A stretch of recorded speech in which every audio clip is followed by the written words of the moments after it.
കരിമങ്ങല്യം എന്താണ്? അല്ലെങ്കിൽ മെലാസ്മ. നമുക്കറിയാം, മുഖത്തൊക്കെ കറുത്ത പാടുകൾ വരിക. പ്രത്യേകിച്ച് സ്ത്രീകളിലാണ് ഇത് കൂടുതലായിട്ട് കാണുന്നതാണ്, പുരുഷന്മാരെ കാട്ടി കൂടുതൽ.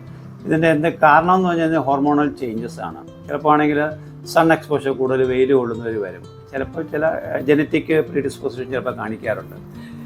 പിന്നെ പ്രഗ്നൻസിയിൽ ഈസ്ട്രോജൻ്റെയും പ്രൊജസ്ട്രോണിനും കൂടുന്ന ഒരു സമയത്ത് പലപ്പോഴും ഈ കരിമങ്ങല്യം അല്ലെങ്കിൽ മെലാസ്മ വരും.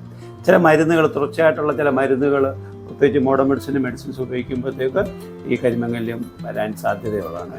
വൈറ്റമിൻ B12 ഡെഫിഷ്യൻസിയും അയൺ ഡെഫിഷ്യൻസിയും ഉണ്ടെങ്കിലും ഈ പിഗ്മെൻറ്റേഷൻ സാധാരണ കാണും. ചികിത്സ എന്ന് പറയുന്നത് നമുക്കറിയാം, വൈറ്റമിൻ C കൂടുതലെടുക്കുക, അല്ലെങ്കിൽ വൈറ്റമിൻ E കൂടുതലെടുക്കുക. ചിലപ്പോൾ ലേസർ തെറാപ്പി ചിലപ്പോൾ ചെയ്യാൻ അഡ്വൈസ് ചെയ്യാറുണ്ട്. ചിലപ്പോൾ കെമിക്കൽ പീലിങ് ചിലപ്പോൾ ചെയ്യാൻ അഡ്വൈസ് ചെയ്യാറുണ്ട്. മെഡിസിൻസ് ഹോമിയോപ്പതിയിൽ ഇഫക്റ്റീവായിട്ട് നമ്മൾ നാട്രമോർ, അതല്ലെങ്കിൽ സെപ്പിയ, അല്ലെങ്കിൽ ലാക്കസിസ്, ടാരൻറ്റൂല, ആഴ്സനിക് ആൽബ്, സൾഫർ തുടങ്ങിയ മരുന്നുകൾ തീർച്ചയായിട്ടും ഹൈ പൊട്ടൻസിയിൽ എടുക്കാമെങ്കിൽ വളരെ ഇഫക്റ്റീവായിട്ട് ഈ പിഗ്മെൻറ്റേഷൻ നമുക്ക് മാറ്റിയെടുക്കാൻ പറ്റും.